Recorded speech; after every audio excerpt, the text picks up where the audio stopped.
Demokratên baş, guhdarên hêja temaşevanên delal û berketî, rojê giran li ser metên mirov dixwaze dilşad bi, dilxweş bi, mirov dixwaze strana bêje, tembûrê destê xwe ki û lorkê bêje, xatûnê jî bêje, gewrê û rindê û xezalê û delalê jî bêje, belem gava bi serê mirova de were û jiyan têk diçe, mirov li wê ya dipilçike dibê jî çawa vê jiyanê xelas kin, jiyana mirovan. Heyrana çavê we min. Rojavayê me, para me yê, namus û şerefa me yê. Têkçûna rojava, têkçûna hemû devera.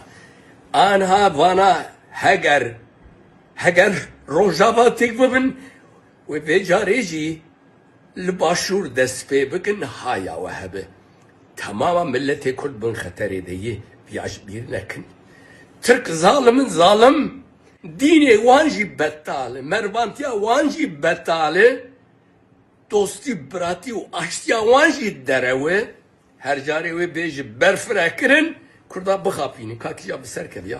Ereba de we İslam çêbû, kîja xelîfe hate hemû kuştin ya. Çi bû? İktidar, desthilatdarî.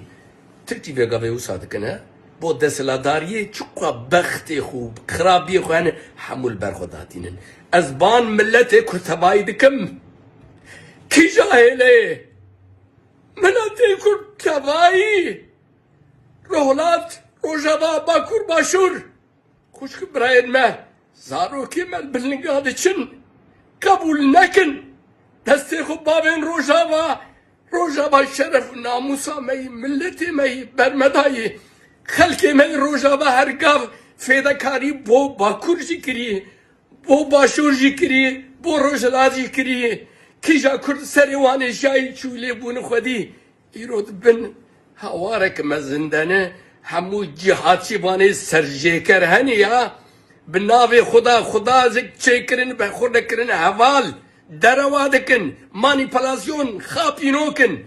Ne meleyên me, ne şêxên me, ne pîr û mîrê me berdin vê dêdva derewê ereba, kerema xwe werin hev.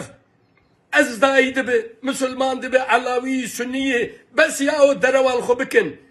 Milletê we bi nika dişî, welatê we bi nika dişî, Tirk li we derewa dikin. Tirk, va 100 salin bi raman û bi perwerdakin nijat perestî. Kurda tune bikin dixwazin. Hinek ji Kurda dikeve destê xwe didin Tirka, kurê axa maxan e, kurê şêxa mêxan e, bi qurbana navê şêxa bû. Kîja şoreşa me rabû, hemû kuştin law. Hemû kuştin û nafikirin. Milletek li xwe xudan derneyê destê hevdû negirin. Çi carî nagihên armanca xwe, nagihên rastiya xwe. Besê milletê Kurd hemû birîndar e. Birîndar vê gavê ji bîr neke çi dibe bila bibe. Çi dibe bila bibe. Axa Kurdistanê bête parastin. Zarokê zêçê Kurda bête parastin. Li ser riya xwe bête sekinandin. Kurdê hemû dünyayê ez ban we dikim. Hemû dünyayê ez ban we dikim. Ne sekinin. Her yek jêla xwe tiştî bikin. Ne sekinin. Bijî Kurdistan, bijî tekoşîna gelê Kurd ji bo azadiyê, dostiyê, rindiyê, çiyê û başiyê. Bijî doza Kurd ji bo yekîtiyê.